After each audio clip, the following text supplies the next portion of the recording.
You feel it, don't you? That quiet ache in your chest, the one that whispers, something's off. But you can't quite name it. Her words are the same. Her smile still lingers, but her eyes, they've started searching for something, or someone else.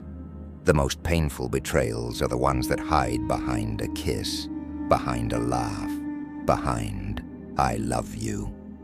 Type this in the comments if you've ever felt it. I knew, but I ignored it. And before we unravel the ancient wisdom that will help you see through the fog, pause right now and hit the like button. It tells the algorithm that you're ready to awaken, not just to truth, but to power. Now listen closely. In the silence of suspicion, the Stoics found clarity. Where most crumble under emotional uncertainty, the Stoic stands still, watchful, aware, unshaken. But how? How did they pierce through the illusions of others and the deceptions of love without losing themselves? Today, we descend into a realm rarely spoken of. Not just signs that she's drifting away, but signs rooted in ancient insight, cloaked beneath gestures, timings, and silences. This isn't about paranoia. This is about perception. It's not about controlling her. It's about mastering yourself. You won't hear this in modern dating advice. What we're about to uncover is carved from the stone of timeless wisdom, drawn from the philosophies of Epictetus, the still gaze of Marcus Aurelius, and the unshakable truth that no soul can lie without first betraying their own energy. Because before she speaks a word, her presence changes. Before she confesses, the universe has already whispered it into your gut. This video is not just about her. It's about you. It's about the man who sees, the man who knows, the man who refuses to be blindsided again. By the end of this journey, you will understand not just how to recognize these signs, but how to rise above them with the discipline and dignity of a warrior monk. You will learn why the ancients believed love is not possession, but reflection. Why they said, "We suffer more in imagination than in reality," and how they used emotional betrayal not as ruin, but as revelation. Stay with me, because the signs are hidden, yes, but once you see them, you'll never unsee them again, and that is when your power returns. Long before the age of social media, dating apps, and fleeting promises, ancient philosophers sat in stillness, watching human nature with piercing eyes. They noticed something. People rarely speak the truth with their lips. The truth comes in glances, delays, patterns, the moments they think no one is watching. In the golden age of Rome, when empires expanded and hearts were just as restless as today, there lived a man named Epictetus, born into slavery, denied freedom, stripped of everything except awareness. He once said, "If someone succeeds in provoking you, realize that your mind is complicit in the provocation." Now consider that. Even in betrayal, the wise knew. Your peace isn't stolen, it's surrendered. The Stoics didn't teach men to control women. They taught men to see clearly. In their eyes, to know the truth about someone's heart wasn't just emotional intelligence. It was spiritual warfare. Every moment of blindness was a threat to your inner kingdom. Every false comfort was a step away from the path of the Logos, the divine reason that governs all. And within this framework, they began decoding patterns, what today we'd call red flags, but what they considered fractures in the soul's alignment. They watched how affection, once flowing freely, became measured, how presence turned into performance. Marcus Aurelius, emperor and philosopher, spent more time writing about integrity than warfare. In his journal Meditations, he whispered truths not meant for the crowd but for himself. the soul becomes dyed with the color of its thoughts. He knew when someone begins to drift, their thoughts stain their spirit, and those stains, if you are still enough, become visible. Even further back, in the shadows of ancient Egypt and Greece, philosophers spoke of psyche, the breath of the soul. They believed when someone's heart shifted, their energy would too. Not in some dramatic outburst, but in subtle, nearly imperceptible ways. The touch that lingers shorter, the eye that doesn't soften when it meets yours, the way their laughter loses its gravity when you're in the room. To these ancient seekers, nothing was random. Everything was a message, even betrayal, because betrayal, they believed, was not an ending, but a mirror, one that revealed not only the other person's truth, but your readiness or unreadiness to face it. These signs, they weren't just relationship cues. They were spiritual tests. Were you awake enough to perceive them? Or would you cling to illusion, seduced by comfort, dragged from your own center? This is why the Stoics trained for heartbreak, like soldiers trained for war. They knew love could elevate the soul, or blur it. So when the signs began to appear, the missed calls, the sudden kindness laced with guilt, the unusual laughter that seemed meant for someone else, they didn't panic. They observed, not coldly, but consciously, because in observation, there is sovereignty, and sovereignty is what separates the awakened from the asleep. This knowledge was never meant for the masses. It was whispered in stone chambers, passed from master to disciple, hidden in texts that the noise of modern love has buried. But you're not here for noise. You're here to remember. You've likely felt it already, but maybe couldn't explain it. A shift, subtle, almost innocent, but underneath it, something ancient stirs. The realization that her heart might no longer be yours. The Stoics taught that nature never deceives, it only reveals. The deception comes from our refusal to see. And so let us now illuminate the signs, not with suspicion, but with stillness, not to control her, but to reclaim ourselves. The first sign is inconsistency disguised as independence. You once knew her rhythm, the way she'd text, the way she'd share her day, her voice at night. Now it feels interrupted. She's suddenly busy, not just occasionally, but constantly, not exhausted, but evasive. And here's the hidden truth. Energy never lies. The Stoics believed in energeia, the expression of a being's essence. When her energy shifts, when the flow of interaction becomes mechanical, when spontaneity dies, it's not about her schedule. It's about her soul moving elsewhere. But rather than react, the Stoic watches. He doesn't accuse, he witnesses. Because accusations are born from fear, but awareness is born from strength. Then comes the second sign, unexpected overcompensation. Guilt often wears a mask of kindness. She starts complimenting you more, being extra attentive, offering affection that feels just slightly off, like a song played too perfectly. The Stoics would call this false harmony, a sign that the internal is broken from the external, and the soul is trying to mask its dissonance. You must remember, the truth rarely announces itself with drama. It arrives as a tension in the air, a sense that her presence is present, but her essence is elsewhere. The third sign, emotional distance hidden beneath physical closeness. She's there, right next to you, but her mind drifts. The Stoics were masters of attention. They observed that presence is more than proximity. A woman who's truly with you is with you. Her gaze lingers. Her touch is unhurried. Her silence feels like peace, not absence. When that changes, when she begins scrolling more than engaging, when her words become answers instead of invitations, you're not imagining it. You're witnessing a departure wrapped in routine. And here's the paradox. The more distant she feels, the more tightly we grip. But the Stoics taught, what you cling to owns you.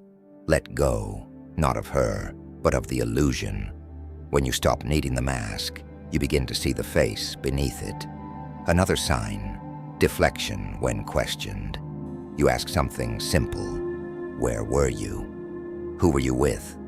And suddenly there's annoyance, or worse, accusation. You're being too controlling, too paranoid. Seneca warned, the first sign of guilt is defensiveness. When someone walks in truth, they walk in openness.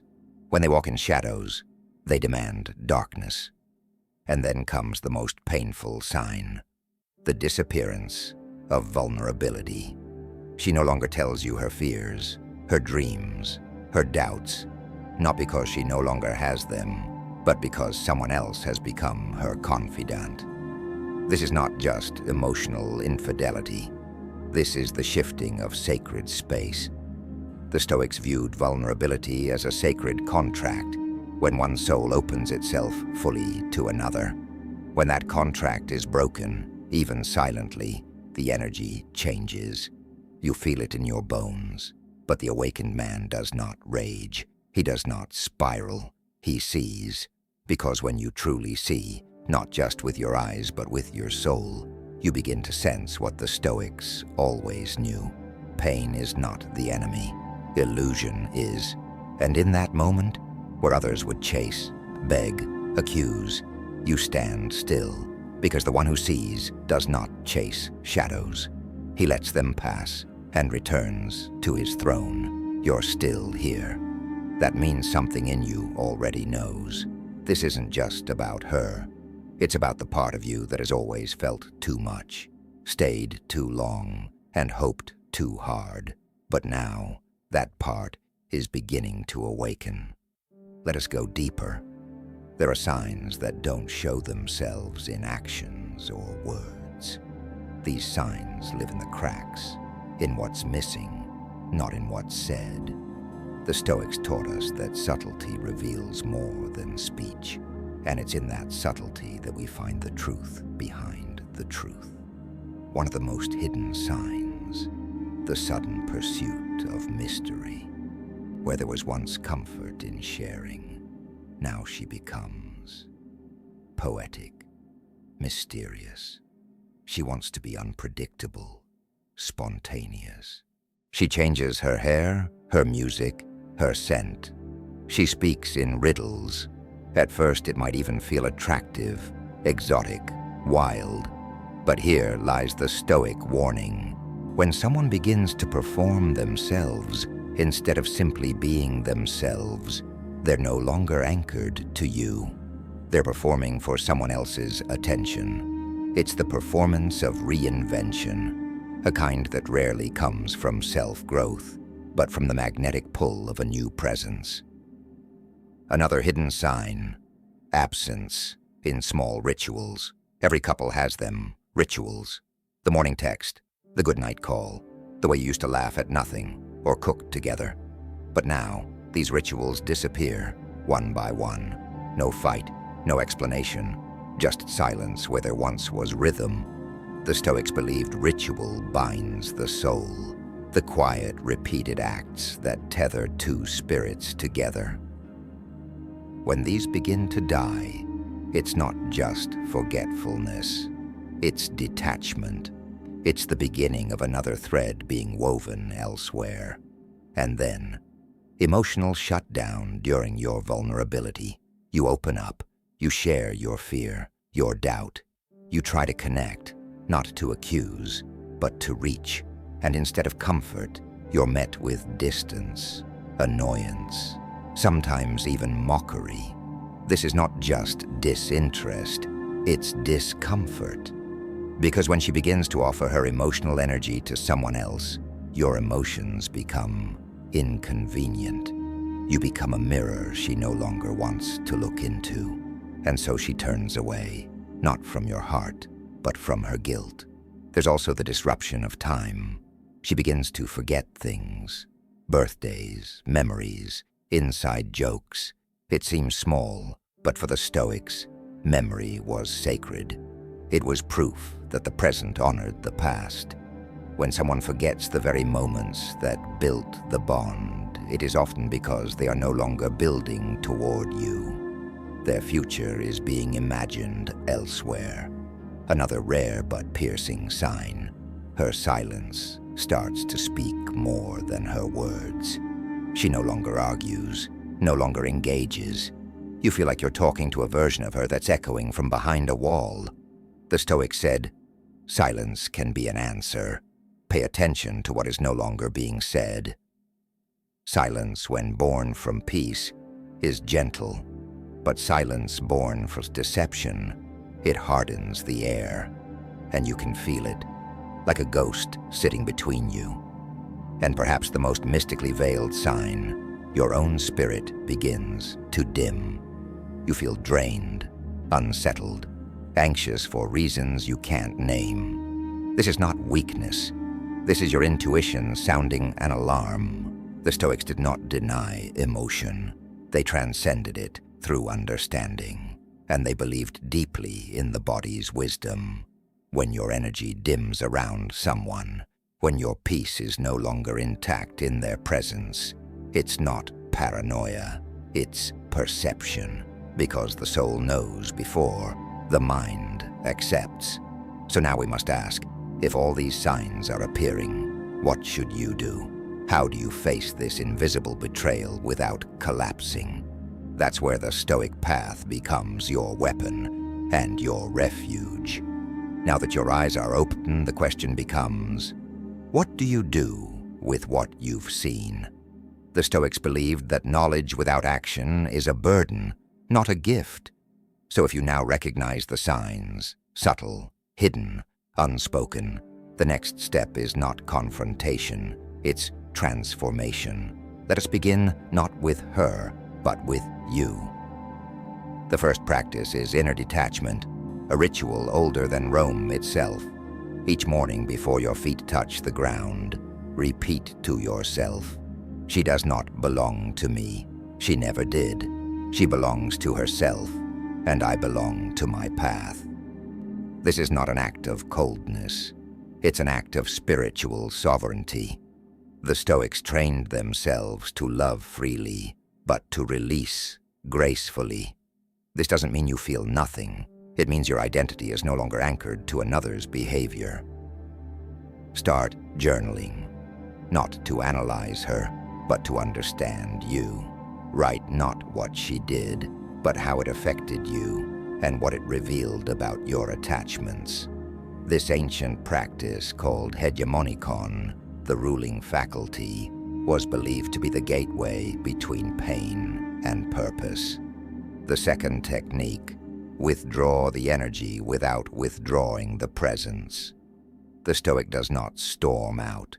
He withdraws the offering of his spirit. Stop oversharing, stop over-explaining, observe in silence. Not to punish, but to regain your center. The moment you stop feeding a false connection is the moment its truth emerges. Begin practicing apatheia, not indifference, but emotional clarity. Let her words pass through you. Let her moods move like weather. This emotional stillness doesn't make you distant. It makes you undisturbed. Now breathe. Each time anxiety arises, use the breath as your blade. Inhale for 4, hold for 4, exhale for 4. As Marcus Aurelius wrote, you have power over your mind, not outside events. Realize this and you will find strength. And what about the need to confront? You must understand, not all betrayals deserve a battle. Some deserve only your departure. But if you must speak, do so from a place of knowing, not hoping, from calm, not chaos. The Stoic way is this: speak only when your words improve the silence. Use this line, if needed. I do not accuse. I simply see, and what I see no longer aligns with what I deserve. Then walk away, not as a victim, but as a master reclaiming his peace. Another practical ritual: return to the body. The Stoic believed the body was the vessel of the soul's strength. Start cold showers, long walks, train, not to impress but to awaken. When the heart is heavy, move the body. Motion awakens will. And finally, redirect the love, because what you once poured into her must now be poured into purpose. Create something. Build something. Serve someone. This is how the Stoic turns heartbreak into holy fire, not by closing his heart, but by deepening it. Every man who has risen from betrayal without becoming bitter has touched divinity. He has seen the storm and stood still. He has been wounded, but not weakened. And now, so will you. You have been given the gift of clarity, and with that comes a choice. Will you return to the illusion, or will you rise quietly, completely, and never again hand your peace to the hands of uncertainty? You've come far, not just through words, but through something deeper. You didn't just listen. You remembered. You remembered who you are, beneath the ache, beyond the confusion. That part of you, the one that observed without begging, that felt the truth without flinching, is the part the Stoics called the inner citadel. Untouchable, eternal, untamed. The truth is, she may never admit what happened. She may never confess where her heart wandered or why. But that doesn't matter anymore, because you've seen it. And more importantly, you've seen yourself through it. Let's reflect. You saw the signs, the fading warmth, the new distractions, the strange stillness where connection once flowed. You witnessed the withdrawal of her soul, cloaked behind routines, laughter, and silence. But rather than grasp, you chose stillness. Rather than rage, you chose reflection. That is divine. In a world that teaches men to fight, prove, or chase, you did something radical. You watched, you listened, you let go. And in that letting go, you didn't lose anything. You returned to something ancient, to the quiet power of a man who needs no validation, to the wisdom of Epictetus, who reminded us, if someone can steal your peace, it was never yours, it was borrowed. You no longer borrow peace, you own it. And now, you are changed, not because she stayed or left, but because you no longer need her choice to define your worth. You no longer need answers to find peace. You've become the answer. The next time you look into a mirror, remember, that man is not broken, he's awakened. Where others would spiral, you built. Where others would shatter, you sharpened. Where others would lose themselves chasing ghosts, you became fire. So what now? Now you walk forward, not hardened, but hollowed out in the best way, emptied of delusion, cleansed of dependency, ready for a love that meets you at the level of your new truth, or the solitude that strengthens it. Before you go, leave this reflection in the comments, if it speaks to you. I didn't lose her, I found me. Type it now. Let it echo. Let it become your spell.